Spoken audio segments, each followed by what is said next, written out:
Hello दोस्तों, I hope आप सब अच्छे होंगे। साथियों, हम लोग यूपी ट्रिपल एससी वन दरोगा मेंस के लिए जो है टॉपिक उसके जो सिलेबस है उसको डिस्कस कर रहे हैं और उसको जो है प्रॉपर कवर किया जा रहा है। इस वीडियो में हम लोग भारतीय वन्यजीव संरक्षण से संबंधित जो भी प्रयास किए गए हैं और जो भी जैसे प्रोजेक्ट टाइगर हो गया, प्रोजेक्ट एलिफेंट हो गया और फिर से अन्य जो है उन सभी को प्रॉपर इस वीडियो में कवर किया जाएगा। यह वीडियो आप लोगों के इंपॉर्टेंट होने वाला है। जैसे प्रोजेक्ट टाइगर के अंतर्गत सारे डाउट जो हैं सब क्रिस्टल क्लियर हो जाएंगे। किस राज्य में कितने टाइगर रिजर्व हैं, किस में अधिक है, किस में कम है, वैश्विक बाघ संरक्षण पहल क्या है और इसका जो पहला शिखर सम्मेलन हुआ था कहाँ हुआ था, 13 बाघ आबादी वाले जो राष्ट्र हैं वो कौन कौन से हैं, या फिर से जो भी डाउट हैं, ठीक है, वो सारे डाउट क्लियर हो जाएंगे। सबसे बड़ा टाइगर रिजर्व, सबसे छोटा, मतलब कह सकते हैं कि इसकी शुरुआत कहाँ से की गई थी और वर्तमान समय में यह कैसे कार्य करता है, मतलब सब कुछ जो है वह क्रिस्टल क्लियर हो जाएंगे। तो जैसा कि आपके सिलेबस में भी मेंशन किया गया है, प्रोजेक्ट टाइगर, प्रोजेक्ट एलिफेंट, तो आप लोग बस मेरे साथ बने रहिए। आपके सारे टॉपिक जो है प्रॉपर बहुत ही अच्छे से कवर करा लिए जाएंगे और एक भी प्रश्न छूटेगा नहीं। अब मेरा विश्वास रखिए, बस आप लोग मेरे साथ बने रहिए, ठीक है। अच्छे से तैयारी करते रहिए, पढ़ते रहिए, मेरे साथ बने रहिए। आपके सारे टॉपिक, सारे सिलेबस जो है बिल्कुल अच्छे से कंप्लीट कराए जाएंगे और कोई भी क्वेश्चन, एक भी क्वेश्चन बाहर नहीं जाएगा। जितना संभव हो सकेगा हम अपना पूरा एफर्ट लगा रहे हैं और आप लोगों के लिए जो है प्रयास जारी है, ठीक है। तो चलिए इसी के साथ वीडियो की शुरुआत करते हैं। प्रोजेक्ट टाइगर देखते हैं। बात करें अगर प्रोजेक्ट टाइगर की, तो यह है कि केंद्र प्रायोजित कार्यक्रम है जिसकी शुरुआत की गई थी 1973 ईस्वी में। कहाँ से? जिम कॉर्बेट राष्ट्रीय उद्यान जो आपके उत्तराखंड राज्य में स्थित है। इसका उद्देश्य क्या है? संकटग्रस्त बाघों की जो आबादी है उनको प्राकृतिक आवासों में व्यवहार्य आबादी को सुनिश्चित करने के लिए संरक्षण प्रदान करना। उनके संकटग्रस्त होने के साथ ही जैव विविधता भी असंतुलित होती है, खाद्य श्रृंखला बाधित होता है, प्रभावित होता है। तो इस उद्देश्य से भी प्रोजेक्ट टाइगर शुरू किया गया था, टाइगरों को संरक्षित करने के लिए। बाघों को अम्ब्रेला प्रजाति कहा जाता है, इंपॉर्टेंट है, ठीक है। बाघों को अम्ब्रेला प्रजाति का जीवधारी माना जाता है। अम्ब्रेला प्रजाति विस्तृत परास वाले होते हैं जिस पर अन्य प्रजाति निर्भर होते हैं, ठीक है। अम्ब्रेला प्रजाति वे होते हैं जिनके विलुप्त होने से अन्य कई भी जीव जंतुएं ऑटोमेटिक ही विलुप्त हो जाएंगे, उन्हें विलुप्त करने की आवश्यकता नहीं होती है। और ऐसे जीव जंतु कुछ जो है, जो मुख्य फेमस जीव या फिर से जंतु जानवर हैं, उन्हें अम्ब्रेला प्रजाति के अंतर्गत रखा जाता है, जो पर्यावरण पारिस्थितिकी के लिए बहुत ही इंपॉर्टेंट होते हैं। तो टाइगर जो है वह एक अम्ब्रेला प्रजाति है, ठीक है। और बहुत से जीव जंतु जो हैं इसके अस्तित्व पर निर्भर करते हैं कि अगर इनका अस्तित्व है तो उनका भी अस्तित्व है, ठीक। तो ये भी याद रखिएगा कि टाइगर जो है अम्ब्रेला प्रजाति के अंतर्गत आते हैं। बाघ अभयारण्य का जो गठन है वह कोर, बफर, कॉरिडोर रणनीति पर किया जाता है। बाघों की संगणना की अगर बात करें, 1972 के बाद प्रत्येक 4 वर्ष के अंतराल पर बाघों की जनगणना की जाती है, इंपॉर्टेंट है, ठीक है। बाघों की जो जनगणना है वह 4 वर्ष के अंतराल पर की जाती है और यह कब से किया जा रहा है? 1972 से। जब से 1973 में प्रोजेक्ट टाइगर की शुरुआत हुई तभी से जो है 4 वर्ष के अंतराल पर टाइगर संगणना या जनगणना जो है वो की जाती है। बाघों की संगणना विधि की अगर हम बात करें तो कई विधियों का उपयोग किया जाता है, जैसे पगमार्क तकनीकी विधि, कैमरा ट्रैपिंग विधि, एम स्ट्रिप्स विधि, ठीक है, जिसके अंतर्गत जो है एम स्ट्रिप में आपको एक चिप के माध्यम से जो है वो किया जाता है, ठीक है। तो बेसिकली जो है टाइगरों की जनगणना के लिए 3 विधियों का उपयोग किया जाता है, पगमार्क तकनीकी विधि का, कैमरा ट्रैपिंग विधि का और एम स्ट्रिप विधि का, ठीक है। भारत ने बाघों की आबादी को दोगुना सॉरी भारत ने बाघों की आबादी को दोगुना करने का जो लक्ष्य है वह 2019 में ही प्राप्त कर लिया था। ये इंपॉर्टेंट है, ठीक है। जो बाघों की आबादी को दोगुना करने का लक्ष्य रखा गया था वो भारत द्वारा 2019 में ही प्राप्त कर लिया गया था, जबकि प्राप्त कब तक करना था? 2022 तक। और यह घोषणा कब, मतलब लक्ष्य निर्धारित कब किया गया था? सेंट पीटर्सबर्ग में यह घोषणा जो हुआ था, सेंट पीटर्सबर्ग में जो बैठक हुई थी 2010 में, इसी में लक्ष्य निर्धारित किया गया था कि 2022 तक जो टाइगर कंट्री हैं उन सभी में बाघों की आबादी को दोगुना करने का लक्ष्य रखा गया था 2022 तक। तो भारत द्वारा अपने लक्ष्य को समय से 2-3 वर्ष पहले अर्थात 2019 में ही प्राप्त कर लिया था, ठीक है। और भारत ने 2019 में बाघों की आबादी को दोगुना किया था। भारत में वर्तमान समय की अगर हम बात करें तो 54 टाइगर रिजर्व हैं, ठीक है। और यह 18 राज्यों में 54 टाइगर रिजर्वों की स्थापना 18 राज्यों में की गई है। 53वां टाइगर रिजर्व है रानीपुर टाइगर रिजर्व, उत्तर प्रदेश को घोषित किया गया था। और 54वां टाइगर रिजर्व कौन सा? आप कमेंट बॉक्स में बताइएगा, ठीक है, हाल ही में घोषित किया गया है। 53वां कौन सा? रानीपुर टाइगर रिजर्व जो आपके उत्तर प्रदेश में है। वर्तमान में विश्व की कुल जो बाघ आबादी है उसका लगभग 70% भारत में है, यह इंपॉर्टेंट है, ठीक है। विश्व की कुल बाघ आबादी का लगभग 70% केवल भारत में है। बाघ संगणना की अगर हम बात करें, यह संगणना 2018 29 जुलाई 2019 को प्रकाशित की गई थी और 2014 की संगणना की तुलना में 741 या 33% की वृद्धि के साथ ही 2018 में बाघों की कुल संख्या जो है 2967 हो गई है, ठीक है। तो वर्तमान समय में बाघों की कुल संख्या 2967 है। देखिए राज्य क्षेत्रों की बात करें, मध्य प्रदेश में सबसे अधिक बाघों की संख्या किस राज्य में है? मध्य प्रदेश में है। कितना है? 526 बाघ। कर्नाटक में कर्नाटक जो है दूसरे नंबर पर है, इसमें 524 बाघ हैं। उत्तराखंड जो है तीसरे नंबर पर है, जिसमें बाघों की संख्या 442 है। उत्तर प्रदेश में बाघों की संख्या 173, ये पूछ सकता है, ठीक है। और बिहार में कितना है? 31 है, ठीक। देश के 3 अभयारण्यों की अगर हम बात करें, डम्फा, बुक्सा और पलामू, इसमें कोई भी बाघ नहीं बचे हैं, इंपॉर्टेंट है, ठीक है। देश के 3 ऐसे जो अभयारण्य हैं, डम्फा, बुक्सा और पलामू, इसमें एक भी बाघ नहीं बचे हैं। बाघ में कुल बाघों की जो आबादी है, भारत में कुल बाघों की आबादी का 63% 1923 टाइगर रिजर्व में रहते हैं। मतलब भारत में कुल बाघों की जो आबादी है 63% 1923 बाघ जो है यह टाइगर रिजर्व में रहते हैं, ठीक है। और विश्व के कुल बाघों की आबादी के 70% बाघों का भारत में निवास है। और इस संगणना में बुक्सा पश्चिम बंगाल, पलामू झारखंड और दम्फा मिजोरम, इसमें बाघों की संख्या जो है नहीं पाई गई है। मतलब बाघों की कोई भी उपस्थिति दर्ज नहीं की गई है। तो इस मतलब कहा जा सकता है कि इसमें बाघ जो है नहीं पाए जाते हैं। नेक्स्ट देखिए, वैश्विक बाघ पहल GTI स्थापना कब हुई थी? या शुरुआत इसकी 2008 में। यह विश्व की एक पहल है जिसका उद्देश्य है वैश्विक भागीदारों को एकजुट करके बाघों के संरक्षण को सशक्त बनाना। तो यह क्वेश्चन बन सकता है कि वैश्विक बाघ पहल की शुरुआत कब की गई थी? 2008 में। बाघ शिखर सम्मेलन पीटर्सबर्ग 2010 में हुआ था।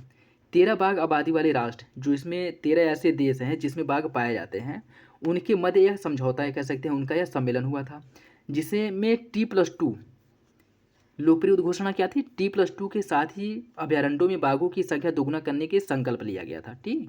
T+2 T×2 मतलब बाघों की संख्या को 2022 तक दोगुना करने का लक्ष्य निर्धारित किया गया था पीटर्सबर्ग में 2010 में, ठीक। और टोटल कितने देशों द्वारा? 13 देशों द्वारा, जिसमें बाघ पाए जाते हैं। बाघ आबादी वाले राष्ट्र संरक्षण आश्वासन और बाघ मानक CATS एशिया, इसकी अगर हम बात करें तो 13 वो देश जिसमें बाघ पाए जाते हैं, भारत है, Bangladesh, Bhutan, Cambodia, China, Indonesia, Laos, Malaysia, Myanmar, Nepal, रूस, थाईलैंड और वियतनाम। और ये सभी देश कहाँ पे हैं? एशिया में है, ठीक है। मतलब कह सकते हैं कि अगर आ जाए कि बाघ केवल एशिया में पाए जाते हैं, केवल एशिया महाद्वीप में पाए जाते हैं, तो ये क्वेश्चन सही होगा, ठीक है। क्योंकि 13 देशों में बाघ पाए जाते हैं और ये 13 देश जो हैं वह एशिया से बिलोंग करते हैं, ठीक है। और CATS एक संरक्षण उपकरण है जो बाघों के प्रबंधन के लिए सर्वोत्तम कार्य और मानकों का निर्धारण करता है, ठीक है। आपने देखा होगा ना, CATS की मान्यता प्राप्त है जिस टाइगर रिजर्व को, ठीक। तो CATS जो है एक संरक्षण उपकरण जो बाघों के प्रबंधन के लिए सर्वोत्तम कार्य और मानकों का निर्धारण करता है। इसका प्रारंभ 2013 में किया गया था। ये क्वेश्चन बन सकता है। CATS का प्रारंभ 2013 में किया गया था और यह वर्ल्ड वाइड फंड द्वारा कार्यान्वित है। और वर्तमान में 2 अभयारण्य CATS के अनुरूप हैं।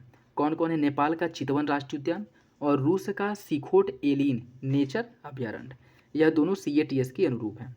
एक नेपाल में है और दूसरा रूस में है। नेपाल का चितवन राष्ट्रीय उद्यान है और रूस का सिखोट एलिन नेचर अभयारण्य है।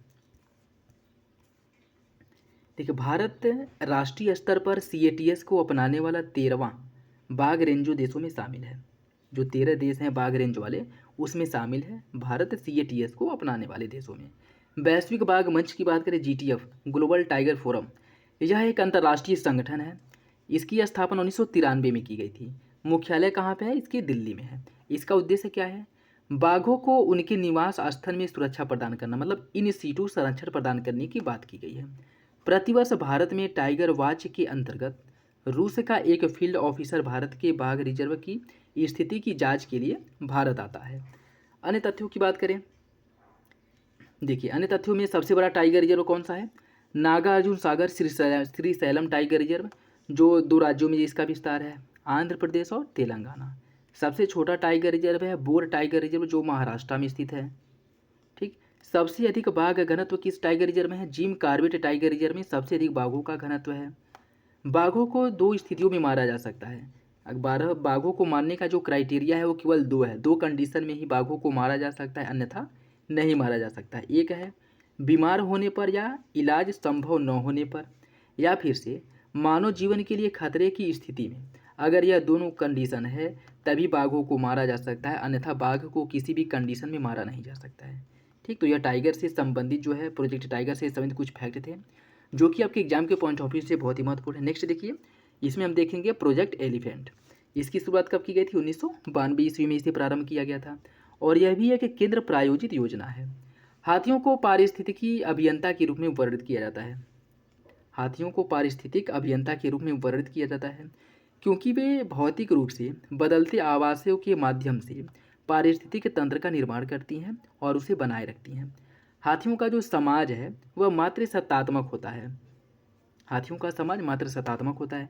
जैसे ह्यूमन मतलब हम लोगों का समाज क्या है? पितृसत्तात्मक है। ठीक है, जिम्मेदारी या फिर से अधिकार जो है वह पिता या पुरुष को जितना मिला होता है उससे उसके अकॉर्डिंग महिलाओं को या स्त्रियों को अधिकार जो है वो कम मिले होते हैं। ठीक है, तो इंसानों का जो समाज है वो पितृसत्तात्मक होता है, हाथियों का जो समाज है वो मात्र सत्तात्मक होता है। ठीक है, और इन्हें हाथियों को पारिस्थितिकी अभियंता के रूप में वर्णित किया जाता है। आयुसीएन की अगर हम बात करें तो एशियाई हाथी जो है इन्हें लुप्तप्राय श्रेणी में रखा गया है। आयुसीएन की रेड डाटा बुक में एशियाई हाथियों को लुप्तप्राय श्रेणी में रखा गया है।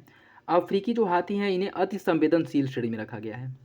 ठीक है, यह कार्यक्रम जो है हाथियों की संख्या बढ़ाने, प्रोजेक्ट एलिफेंट हाथियों की संख्या बढ़ाने तथा उनके प्राकृतिक आवास क्षेत्र में उनके प्रतिस्थापित करने के प्रारंभ करने के लिए जो है इसकी शुरुआत की गई थी। इसका उद्देश्य क्या है? हाथियों को उनके आवास और गलियारों की रक्षा करना। हाथियों के आवास और गलियारों की रक्षा करना, मानव पशु संघर्ष को कम करना, पालतू हाथियों के कल्याण को सुनिश्चित करना। यह राज्यों द्वारा वन्यजीव प्रबंधन प्रयासों को वित्तीय और तकनीकी सहायता प्रदान करता है।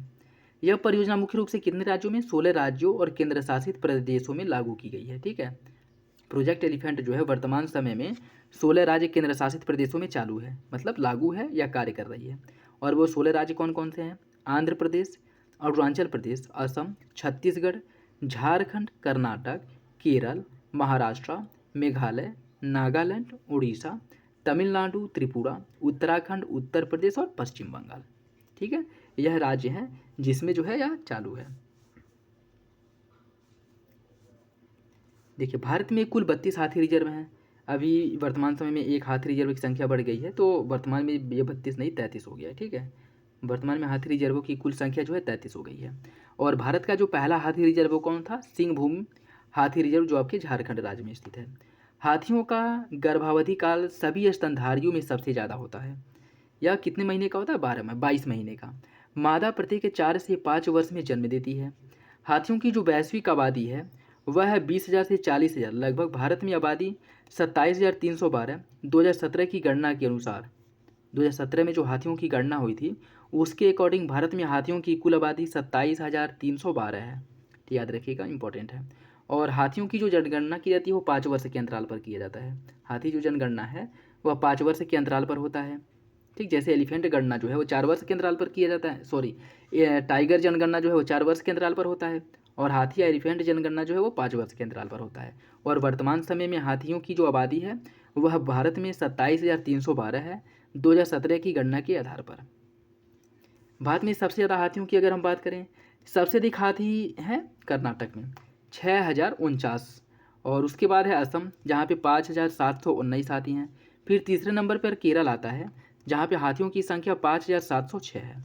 ठीक, हाथियों की जो गणना है प्रत्येक 5 वर्ष के अंतराल पर प्रोजेक्ट एलिफेंट के तहत की जाती है। ठीक है, तो इनकी जनगणना कितने वर्ष के अंतराल पर होती है ये भी इंपॉर्टेंट है, याद रखिएगा। हाथी कॉरिडोर की अगर हम बात करें, हाथी गलियारा भूमि के संकीर्ण गलियारे हैं जो हाथियों को एक निवास स्थान से दूसरे निवास स्थान पर जाने की अनुमति देते हैं। मेघालय में अधिकतम अंतर्राज्यीय हाथी गलियारा स्थित है। हाथी गलियारों की संख्या सबसे अधिक है मेघालय राज्य में। झारखंड और उड़ीसा अधिकतम अंतर्राज्यीय गलियारा साझा करते हैं। अधिकतम अंतर्राष्ट्रीय गलियारा भारत और बांग्लादेश के मध्य है, ये भी इम्पोर्टेंट है। गज यात्रा, देखिए गज यात्रा इसका उद्देश्य है कि पूरे भारत में 101 हाथी कॉरिडोर को सुरक्षित करना। गज यात्रा जो योजना यह कार्यक्रम शुरू किया गया था। इसका उद्देश्य है भारत में 101 हाथी कॉरिडोरों को सुरक्षित करना और यह वन एवं पर्यावरण मंत्रालय और भारतीय वन्यजीव ट्रस्ट की एक पहल है।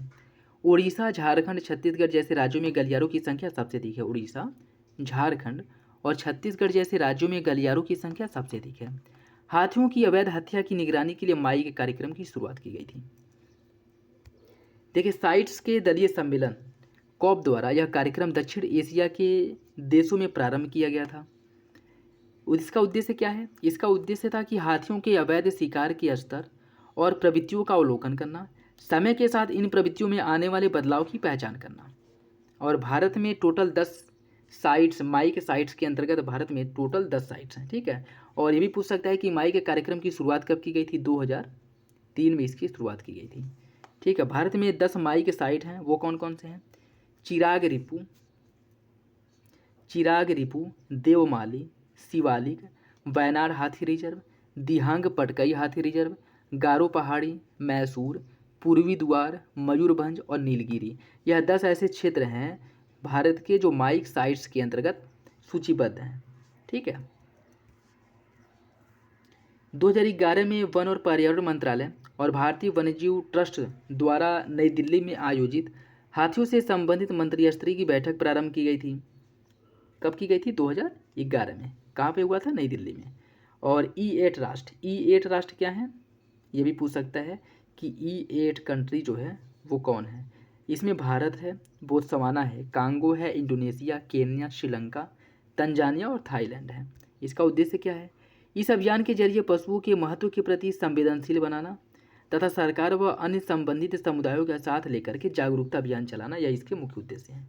ठीक है, तो अगर ये पूछ ले कि E8 राष्ट्र कौन कौन से हैं या किससे संबंधित हैं, तो प्रोजेक्ट एलिफेंट से संबंधित है E8 राष्ट्र। ठीक है, नेक्स्ट देखिए, गिद्ध संरक्षण। गिद्ध एक शिकारी पक्षी है जो सड़े हुए मांस को खाता है, जो मुख्य रूप से उष्णकटिबंधीय और उपोष्णकटिबंधीय क्षेत्रों में निवास करता है। गिद्धों को प्रकृति के स्वच्छता चालक दल के रूप में भी जाना जाता है। 1990 के दशक से ही दक्षिण एशिया में, विशेष रूप से भारत और नेपाल में गिद्धों की संख्या में प्रभावशाली गिरावट देखने को मिली थी, जिसका मुख्य कारण था डिक्लोफेनेक दवा, जो पशुओं को दी जाने वाली एक दर्द निवारक दवा थी, जिसे खाने के बाद गिद्धों के जो आंत होते, मतलब गिद्धों की जो किडनी होती वो फूल जाती थी, जिससे उनकी मृत्यु हो जाती थी। और यह विषाक्तता के कारण गिद्धों की वृक्क विफलता से मृत्यु हो जाती थी। ठीक है, गिद्ध संरक्षण योजना की बात करें 2020 से 25 राष्ट्रीय वन्यजीव बोर्ड द्वारा इसका अनुमोदन किया गया है। उत्तर प्रदेश, त्रिपुरा, महाराष्ट्र, कर्नाटक, तमिलनाडु में गिद्ध संरक्षण और प्रजनन केंद्र स्थापित करना, यह जो है इसका उद्देश्य है। ठीक है, और प्रत्येक राज्य में कम से कम एक गिद्ध संरक्षण क्षेत्र स्थापित किया जाएगा। 4 संरक्षण केंद्रों की स्थापना की जाएगी। एक है आपका पिंजौर हरियाणा में, दूसरा भोपाल मध्य प्रदेश, तीसरा गुवाहाटी असम और चौथा हैदराबाद तेलंगाना। एशिया से समाप्त हो रहे गिद्धों के संरक्षण के लिए सेव कार्यक्रम चलाया जाता है। एशिया वल्चर्स फ्रॉम एग्जेक्शन कार्यक्रम जो है सेव, ये भी पूछ सकता है कि सेव कार्यक्रम किसके संरक्षण के लिए चलाया जाता है, तो गिद्धों के संरक्षण के लिए सेव कार्यक्रम चलाया जाता है। ठीक है, और इसके अंतर्गत डिक्लोफेनिक जो पशुओं को दी जाने वाली दवा है, इसको प्रतिबंधित कर दिया गया है। और भारत में अधिकांश गिद्धों की मृत्यु इसकी वजह जो है वह डिक्लोफेनिक दवा ही है। भारत में गिद्धों की प्रजातियों की बात करें अगर, तो भारत में गिद्धों की 23 प्रजातियाँ पाई जाती हैं। भारत में गिद्धों की 23 प्रजातियों में से 9 प्रजातियाँ पाई जाती हैं। ठीक है, टोटल गिद्धों की कितनी प्रजातियां हैं? 23 है, जिसमें से 9 प्रजातियां भारत में पाई जाती हैं। और वो कौन कौन सी हैं? श्वेत प्रदर गिद्ध जो गंभीर रूप से विलुप्तप्राय है, पतली चोंच वाला गिद्ध जो गंभीर रूप से विलुप्तप्राय है। नेक्स्ट है लंबी चोंच वाला गिद्ध, यह भी गंभीर रूप से विलुप्तप्राय है। लाल सिर वाला गिद्ध, यह भी गंभीर रूप से विलुप्तप्राय है। मिस्र का गिद्ध जो है विलुप्तप्राय श्रेणी में है। हिमालयी ग्रिफॉन गिद्ध यह संकटग्रस्त की श्रेणी में है। और भस्मवर्णी गिद्ध यह भी संकटग्रस्त की श्रेणी में है। बियर्ड वल्चर संकटग्रस्त, ग्रिफॉन गिद्ध न्यून संकटग्रस्त। ठीक है, गिद्ध संरक्षण की अगर हम बात करें तो हरियाणा वन विभाग और बॉम्बे नेचुरल हिस्ट्री की एक संयुक्त परियोजना है गिद्ध संरक्षण के उद्देश्य से जो है, जिसे शुरू किया गया था हरियाणा वन विभाग और बॉम्बे नेचुरल हिस्ट्री सोसाइटी द्वारा, और जिसके गिद्धों की 3 विलुप्तप्राय प्रजातियों का संरक्षण करने की बात की गई थी। श्वेत प्रदर गिद्ध, लंबी चोंच वाले और पतली चोंच वाले, इन गिद्धों का। गिद्ध संरक्षण प्रजनन केंद्र की स्थापना 2001 ब्रिटेन की प्रजातियों के अस्तित्व की रक्षा के लिए डार्विन पहल से की गई थी। ये भी पूछ सकता है कि जो गिद्ध संरक्षण के लिए परियोजना है, यह कब शुरुआत इसकी की गई थी? 2006 में जो है इसकी शुरुआत की गई थी, हरियाणा वन विभाग और बॉम्बे नेचुरल हिस्ट्री सोसाइटी के संयुक्त प्रयासों से। ठीक है। और देखिए, इसके संरक्षण के लिए जो केंद्र की स्थापना है 2001 में ब्रिटेन की प्रजातियों के अस्तित्व की रक्षा के लिए डार्विन पहल से की गई थी। पिंजौर में स्थित जटायु संरक्षण केंद्र विश्व का सबसे बड़ा गिद्ध संरक्षण केंद्र है। पिंजौर जो हरियाणा में स्थित है, जटायु संरक्षण केंद्र, यह विश्व का सबसे बड़ा संरक्षण केंद्र है, न कि भारत का। ठीक है। इंडिया राइनो विजन 2020, इसकी शुरुआत कब की गई थी? 2005 में। और यह वर्ल्ड वाइड फंड WWF और अंतर्राष्ट्रीय राइनो फाउंडेशन द्वारा समर्थित है।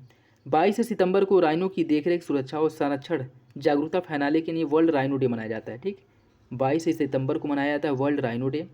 वर्तमान समय में असम के काजीरंगा राष्ट्रीय उद्यान, उत्तर प्रदेश के दुधवा राष्ट्रीय उद्यान में यह पाए जाते हैं। इंपॉर्टेंट है। ठीक है। इस कार्यक्रम को असम राज्य सरकार और बोडो स्वायत्त परिषद की सक्रिय भागीदारी के रूप में कार्यान्वित किया जाता है। भारत के असम राज्य में कम से कम 3000 एक सींग वाले गैंडे अर्थात राइनो की वन्य आबादी के लक्ष्य को हासिल करने का इसके लक्ष्य को हासिल करने का उद्देश्य रखा गया है। ठीक है। अंतर्राष्ट्रीय प्रकृति संरक्षण संघ IUCN, इसके अति संवेदनशील जीवों की सूची में या इसे शामिल किया गया है और इसे वन्यजीव संरक्षण अधिनियम 1972 की अनुसूची फर्स्ट में।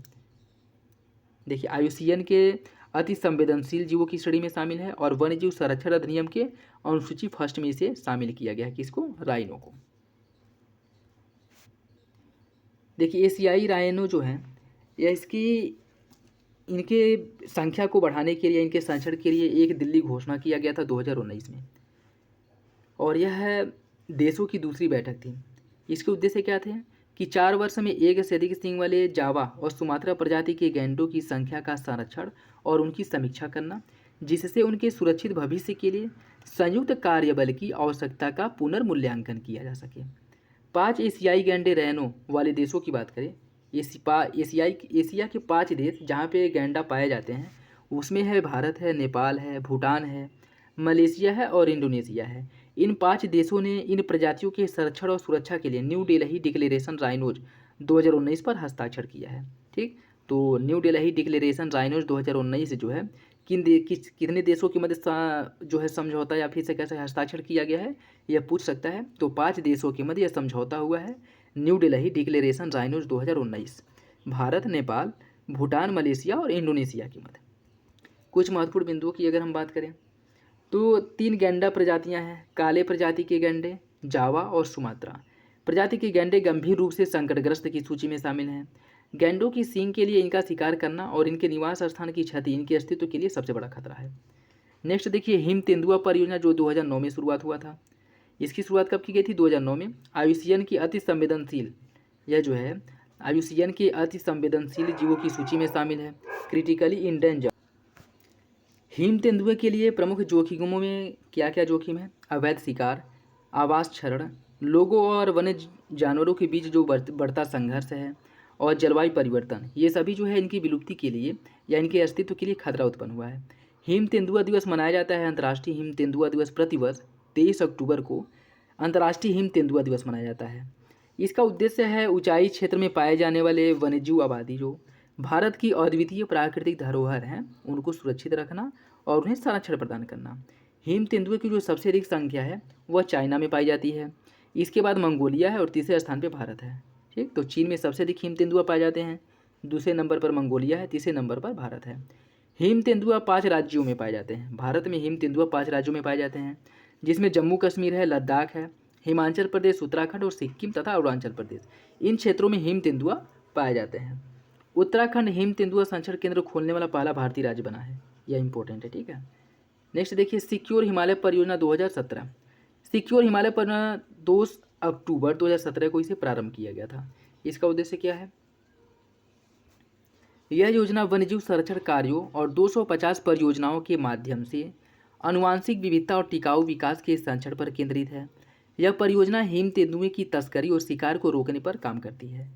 इस परियोजना से संबंधित भारत वन्यजीव मोबाइल ऐप की शुरुआत 2017 से 31 की अवधि के लिए की गई है और इस परियोजना का जो प्रारंभ है वह भारत सरकार, संयुक्त राष्ट्र विकास कार्यक्रम UNDP और वैश्विक पर्यावरण सुविधा अर्थात FEF ग्लोबल इन्वायरमेंट फैसिलिटी के सहयोग से प्रारंभ किया गया है, जिसकी अवधि कितने वर्ष की है? 6 वर्ष की।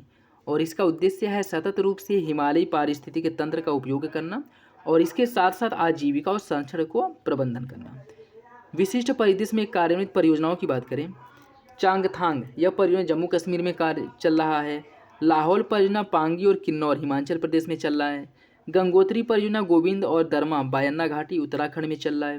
कंचनजंगा परियोजना ऊपरी तीस्ता घाटी सिक्किम में चल रहा है। और ये सभी किससे हैं? हिम तेंदुए के संरक्षण से संबंधित परियोजनाएं हैं। ठीक है, हिम तेंदुआ तथा अन्य संकटग्रस्त प्रजातियों तथा हिमालय क्षेत्रों, बिहार आवास क्षेत्रों की सुरक्षा पर भी ध्यान केंद्रित किया गया है। नेक्स्ट देखिए समुद्री कछुआ परियोजना। यह परियोजना पर्यावरण वन एवं जलवायु परिवर्तन मंत्रालय द्वारा संयुक्त राष्ट्र विकास कार्यक्रम के सहयोग से प्रारंभ किया गया था और इसका प्रारंभ भारतीय वन्यजीव संस्थान देहरादून द्वारा किया गया था। इसका प्रारंभ जो है उड़ीसा के तटीय क्षेत्र एवं अन्य राज्यों के तटीय क्षेत्रों में किया गया था। समुद्री कछुए परियोजना इसके अंतर्गत कछुओं के प्रजनन क्षेत्रों को सुरक्षित करने तथा समुद्री स्तनधारी जीवों के संकट में फंसे होने, क्षतिग्रस्त होने, मृत्यु को प्राप्त होने और समुद्री कछुओं के संरक्षण से संबंध में कार्रवाई करने के लिए समाज और सभी हितधारकों के बीच समन्वय स्थापित करने की बात की गई है। आयुसीएन ने इस प्रजाति को वर्तमान में लुप्तप्राय जाति के रूप में शामिल किया है।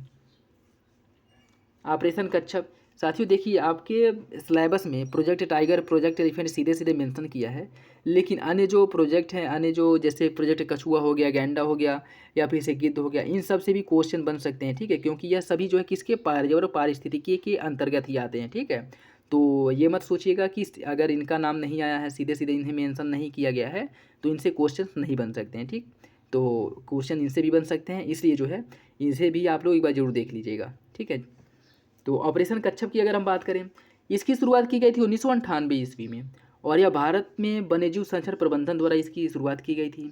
इसका उद्देश्य क्या है? इसका उद्देश्य था कि कछुओं की मृत्यु दर को कम करना। जो ओलिव रिडले समुद्री कछुए हैं, इनके भविष्य को सुरक्षित रखने के लिए यह शुरुआत की गई थी। अरेबिदा ओलिव रिडले, इसको सामूहिक घिरौदे का विकास करना। ऑपरेशन सेव कुरमा, यह क्या है? इस ऑपरेशन की शुरुआत अत्यधिक संख्या में जीवित कच्छप या कछुए के अवैध व्यापार तथा देश के विभिन्न भागों से विदेशों में तस्करी किए जाने वाले अवैध क्रियाकलापों पर रोकथाम के लिए इसकी शुरुआत की गई थी। लेदरबैक, यह समुद्री कछुए प्रतिवर्ष 10,000 मील से अधिक की यात्रा करते हैं और 7 कछुओं की प्रजातियों में से यह 5 प्रजाति भारत के तटीय समुद्री क्षेत्रों में पाए जाते हैं। इंपॉर्टेंट है। ठीक है, कछुओं की 7 प्रजातियों में से 5 प्रजातियां भारत के तटीय क्षेत्रों में पाई जाती हैं, जिसमें ओलिव रिडले प्रचुर मात्रा में पाए जाते हैं। मादा कछुओं का जिस तट पर जन्म होता है वो उसी तट पर अपने अंडे देती है। प्रत्येक कछुए अपने श्वास को लगभग 5 घंटे तक रोक सकते हैं। अपने सांस को लगभग 5 घंटे तक रोक सकते हैं। नेक्स्ट देखिए मगरमच्छ परियोजना। इसकी शुरुआत की गई थी 1975 में। भारत सरकार संयुक्त राष्ट्र विकास कार्यक्रम UNDP और संयुक्त राष्ट्र खाद्य एवं कृषि संगठन FAO के सहयोग से इसकी शुरुआत की गई थी। ठीक है, तो इसमें भारत सरकार है, UNDP है और FAO है। इन तीनों के सामूहिक प्रयोग है, सामूहिक सहयोग से जो है इसकी शुरुआत की गई थी। मगरमच्छ परियोजना सबसे पहले उड़ीसा में लागू किया गया था। सर्वप्रथम इसे कहाँ लागू किया गया था? सर्वप्रथम उड़ीसा राज्य में लागू किया गया था। इसके पश्चात मगरमच्छ संरक्षण कार्यक्रम प्रारंभ हुआ। भीतरकनिका उड़ीसा और अंडमान निकोबार द्वीप समूह इसे भारत में मानव मगरमच्छ संघर्ष का हॉटस्पॉट माना जाता है। विश्व मगरमच्छ दिवस 17 जून को मनाया जाता है और विश्व मगरमच्छ दिवस मनाया जाता है 17 जून को। और भारत में मगरमच्छों की 3 प्रजातियां पाई जाती हैं। भारत में मगरमच्छों की 3 प्रजातियां पाई जाती हैं। इसका उद्देश्य क्या है? मगरमच्छों की आबादी को संरक्षण प्रदान करना और इसके साथ साथ जो है रियो एंड रिलीजिंग तकनीकी के माध्यम से मगरमच्छों की आबादी को बढ़ाना। तो पूछ सकता है कि रियर एंड रिलीजिंग तकनीकी का संबंध किस जानवर के संरक्षण से है, किस जीव के? तो यह जो है मगरमच्छ की आबादी को बढ़ाने से संबंधित है और इसमें बंदी प्रजनन को बढ़ावा देता है। केंद्रीय मगरमच्छ प्रजनन और प्रबंधन प्रशिक्षण संस्थान कहाँ पे है? हैदराबाद, तेलंगाना में स्थित है। ठीक, भारत में पाई जाने वाली मगरमच्छ की प्रजातियों की बात करें तो मगरमार्स या मगरमच्छ यह अंडे देने वाली और छेद करने वाली प्रजाति है और यह अत्यधिक खतरनाक प्रजाति है। मुख्य रूप से भारतीय उपमहाद्वीप तक की सीमित है, जहाँ यह कई मीठे पानी के आवासों प्रकारों में और तटीय खारे पानी के लैगून और ज्वार नदमुख में भी पाए जा सकते हैं। यह भूटान और म्यांमार में पहले से ही विलुप्त हो चुके हैं। सुरक्षा की स्थिति की बात करें तो इन्हें आईयूसीएन के सूबेदार श्रेणी में, साइट्स के परिशिष्ट फर्स्ट में और WPA 1972 वन्यजीव संरक्षण अधिनियम 1972 की सूची फर्स्ट में इसे रखा गया है। खारे पानी के मगरमच्छों की बात करें, पृथ्वी की सबसे बड़ा जीवित मगरमच्छ प्रजाति के रूप में माना जाता है, जो विश्व स्तर पर एक ज्ञात नरभक्षी के रूप में बदनाम है, या कह सकते हैं कि उसे जाना जाता है। और यह उड़ीसा के भीतरकनिका राष्ट्रीय उद्यान, पश्चिम बंगाल के सुंदरवन और अंडमान निकोबार द्वीप समूह में पाया जाता है। दक्षिण पूर्व एशिया और उत्तर ऑस्ट्रेलिया में भी यह पाया जाता है। और इसकी स्थिति क्या है, इसे आईयूसीएन के सुभद्र श्रेणी में, साइट्स के परिशिष्ट फर्स्ट में और भारतीय वन्यजीव संरक्षण अधिनियम की अनुसूची फर्स्ट में रखा गया है। घड़ियाल की अगर हम बात करें, यह जो है गेवियल, घड़ियाल को गेवियल कहा जाता है और यह एक प्रकार का एशियाई मगरमच्छ है। घड़ियाल की आबादी साफ नदी के पानी का साफ नदी में पाई जाती है और यह जो है साफ पानी का संकेतक होता है। ठीक है, जिस नदी में घड़ियालों की संख्या अधिक है तो मान कर चले कि उस नदी का जल साफ है, स्वच्छ है। ज़्यादातर हिमालयी नदियों के ताज़े पानी में यह पाए जाते हैं और विंध्य पर्वत के उत्तरी ढाल में चंबल नदी घड़ियालों के प्राथमिक आवासों के रूप में इसे जाना जाता है, किसे, चंबल नदी को। और इसकी स्थिति की बात करें, इसे आईयूसीएन की सुभद्र श्रेणी में, साइट्स के परिशिष्ट फर्स्ट में और WPA 1972 की अनुसूची फर्स्ट में रखा गया है। ठीक है, नेक्स्ट देखिए, हंगुल परियोजना या कश्मीरी स्टैग। हंगुल परियोजना की शुरुआत की गई थी 1970 में जम्मू कश्मीर और अंतर्राष्ट्रीय प्रकृति संरक्षण संघ अर्थात आईयूसीएन और वर्ल्ड वाइल्ड लाइफ अर्थात WWF के सहयोग से इसकी शुरुआत की गई थी और इसे आईयूसीएन की गंभीर रूप से संकटग्रस्त श्रेणी में रखा गया है। हंगुल की अगर हम बात करें तो उत्तर भारत और पाकिस्तान में विशेष रूप से यह कश्मीर में पाया जाने वाला लाल हिरण का एक नस्ल है। हिमाचल प्रदेश में भी यह पाया जाता है, हिमाचल प्रदेश की घाटियों में। ठीक है, कश्मीर के क्षेत्र में यह हिरण दाचिकाम राष्ट्रीय उद्यान, राजपरियन वन्यजीव अभयारण्य, सिंधु घाटी, किश्तवाड़ क्षेत्र, भद्रवाह के क्षेत्रों में पाया जाता है। हंगुल हिरण एशियाटिक लाल हिरण संघ के सदस्य के रूप में एकमात्र जीवित प्रजाति है और इसी के साथ ही हंगुल मात्र सत्तात्मक प्रकृति के होते हैं और इसमें केवल नर सदस्यों के ही सींग पाए जाते हैं। ठीक है, हंगुल में केवल नर सदस्य जो होते हैं, नर हंगुल, उनके सींग पाए जाते हैं, मादा के नहीं पाए जाते हैं। और इनकी खाल और सींगों के लिए इनके शिकार की इनकी संख्या सीमित हो गई। ठीक है, मतलब इनकी खाल और इनके सींगों के लिए इनका शिकार किया जाता है, जिससे जो है इनकी संख्या कम हो गई है। डाल्फिन संरक्षण की बात करें, डाल्फिन जो भारत का राष्ट्रीय जलीय जीव है और इसे वन्यजीव संरक्षण अधिनियम 1972 के अनुसूची फर्स्ट में रखा गया है। ठीक है, और इसे साइट्स के परिशिष्ट फर्स्ट के तहत प्रजातियों पर सम्मेलन CMS के परिशिष्ट सेकेंड में रखा गया है। ठीक है, साइट्स के परिशिष्ट फर्स्ट में और CMS के परिशिष्ट सेकेंड में रखा गया है, किसे, डॉल्फिन को। ठीक है, देखिए गंगा नदी में यह पाई जाती है, मीठे जल में पाई जाती है। डॉल्फिन को स्थानीय भाषा में सूसू के नाम से भी जाना जाता है और यह सूसू की ध्वनि भी उत्पन्न करती है। ठीक है, और इसे स्थानीय भाषा में सूस कहा जाता है। ठीक, जैसे बिहार उत्तर प्रदेश वाले क्षेत्रों में स्थानीय लोग इसे सूस कहते हैं। डॉल्फिन के लिए खतरे की बात करें, जल प्रदूषण के रूप में एकल उपयोग वाले प्लास्टिक, औद्योगिक प्रदूषण, नदियों में गाद जमा होने, तेल प्राप्त करने के लिए शिकार करना। ठीक है, तो ये सभी जो है इनकी विलुप्ति के लिए कारगर मतलब वो हैं और कारण है जिसकी वजह से ये विलुप्त हो रहे हैं। इसकी दिशा में सरकार द्वारा जो कार्य किए गए प्रोजेक्ट डॉल्फिन की शुरुआत की गई थी और डॉल्फिनों के संरक्षण के लिए डॉल्फिन मछलियाँ गंगा, ब्रह्मपुत्र, मेघना और कर्णकुली सांगू नदी प्रणाली में, जो क्रमशः नेपाल, भारत, बांग्लादेश में पाई जाती हैं, यहाँ पे पाई जाती हैं। भारत के 7 राज्यों में असम, उत्तर प्रदेश, मध्य प्रदेश, राजस्थान, बिहार, झारखंड और पश्चिम बंगाल में यह पाई जाती हैं। विक्रमशिला गंगा डॉल्फिन अभयारण्य को बिहार में WPA 1972 के तहत स्थापित किया गया है। वन्यजीव संरक्षण अधिनियम 1972 के तहत विक्रमशिला गंगा डॉल्फिन को स्थापित किया गया है, जो बिहार राज्य में स्थित है। विभिन्न ताजे पानी की डॉल्फिन की बात करें, भूलन डॉल्फिन जो सिंधु नदी डॉल्फिन के नाम से जाना जाता है, सिंधु नदी में पाई जाती है। बैजी जो यांगसी नदी चाइना में पाई जाती है और बोटो जो अमेजन नदी में पाई जाती है। ठीक, नेक्स्ट देखिए, दक्षिण एशियाई वन्यजीव प्रवर्तन नेटवर्क स्वान। दक्षिण एशियाई वन्यजीव प्रवर्तन नेटवर्क स्वान, इसका गठन किया गया था 2011 में। कहाँ पे किया गया था? 2011 में भूटान के पारो में। और इसका सचिवालय कहाँ पे है? काठमांडू में।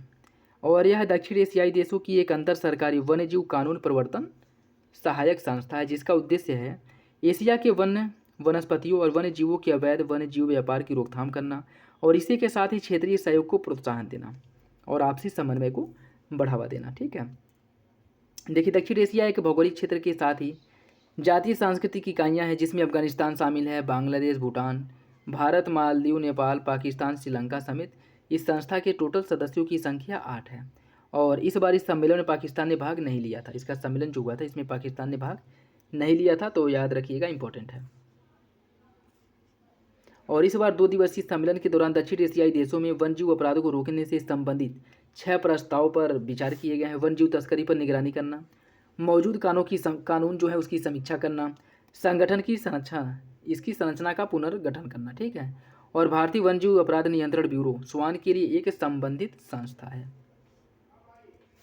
प्रजनन संरक्षण कार्यक्रम, यह कार्यक्रम लुप्तप्राय प्रजातियों का प्रजनन से संबंधित है, आनुवांशिक विविधता को बनाए रखने में सहायक होता है। ठीक है, और यह सहायता करता है। नेक्स्ट देखिए, भारत में चल रहे महत्वपूर्ण संरक्षण कार्यक्रमों की बात करें।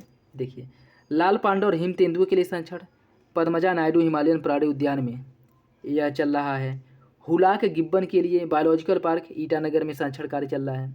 और क्लाउडेड तेंदुए के लिए सेप हिजौल प्राणी उद्यान अगरतला में चल रहा है।